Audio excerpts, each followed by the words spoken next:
There's a beautiful thing in the IT world called virtual machines. They allow you to install operating systems within operating systems. Whoa, I just got inceptioned. I've already shown you how to make a Hackintosh and a Linux box on a virtual machine, but this time I'm going to show you how to take a physical hard drive that already exists and put that on a virtual machine.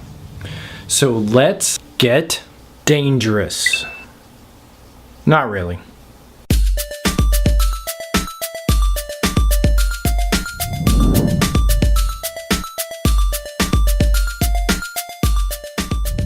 Before we start virtualizing the crap out of ourselves though, let me just mention that the results that I got may not be the results that you get. It'll differ depending on what hardware and what software you're currently using. So if you have any problems, feel free to ask my good friend Google for help. The first thing that you want to do is prep your old computer for virtualization. So make sure that your version of Windows is fully updated and then back up and restore any large files that you may have on there. And be sure to back them up to a separate hard drive. We can restore them back later, but what we want to do right now is make the hard drive image as small as possible. And you do this by removing any unnecessary files. After you have your hard drive prepped and ready to go, connect it to your host PC. You can do this either by attaching it as a slave drive or by connecting it using an IDE or SATA to USB connector. These are like 10 to 20 bucks on Amazon. With your old hard drive connected to your host PC, download and install Microsoft's Drive to VHD software. This will convert our physical drive to a virtual drive. When you have it running, you should see both your old and new hard drives as options under Volumes. Check the Space Required column to make sure that your C drive has enough space to fit all the space required to clone your hard drive.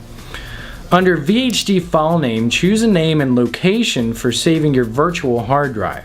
Make sure only your old hard drive is checked and click Create. It may take a long time depending on how large your hard drive is. And when it's through, just close out of it. So now we've taken our physical drive and converted it to a virtual drive. But how do we boot into it? Well, a virtual drive requires a virtual machine to run it. I'll be using VirtualBox as my virtual machine, but you can use VMware or Virtual PC instead if you want. In VirtualBox, click on New. Next, select XP Machine and give it a name.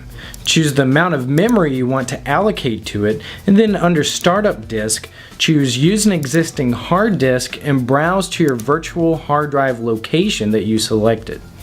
Then click Create. If everything goes perfect, you should just be able to start it up and use it. But unfortunately, this is rarely the case. So here's some common troubleshooting tips and steps to get your virtual hard drive up and running. With your hard drive selected, under Settings, select System. And if your processor in your old computer had multiple cores, you can check Enable I/O API-C, and then click on the Processor tab and increase the CPUs.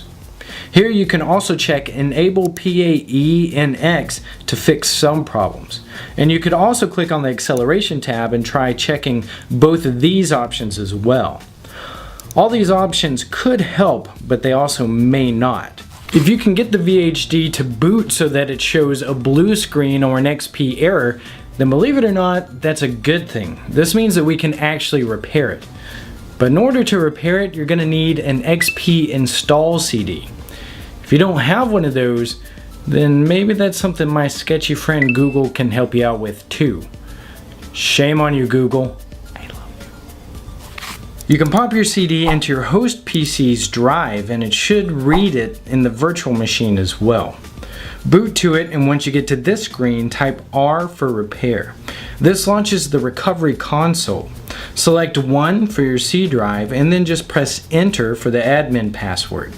Now at the command line, the most common fix commands are fix boot, which writes a new startup sector, fix MBR, which repairs the master boot record, and the all-time favorite, chkdsk, which checks the hard disk for errors and then repairs them. After running those, type exit to restart and see if that fixes the problem. If that still doesn't work, then you could do a full-on Windows repair. To do that, boot to your install CD again, then when you get to this page, press enter and then F8 to continue. It'll then scan for previous installs of Windows. When it finds yours, just type R to repair it, and it will do a repair install to fix any broken Windows files. This should get you up and running and boot it into your virtual hard drive. Like I said, your results will vary, so just use the solution that works best for you. And if you have any recommendations of better software to use, let us know about that in the comments below. Alright, for more tutorials, be sure to check out my YouTube channel or website. And that's it for this tutorial. Until next time, hack some fun into your weekend.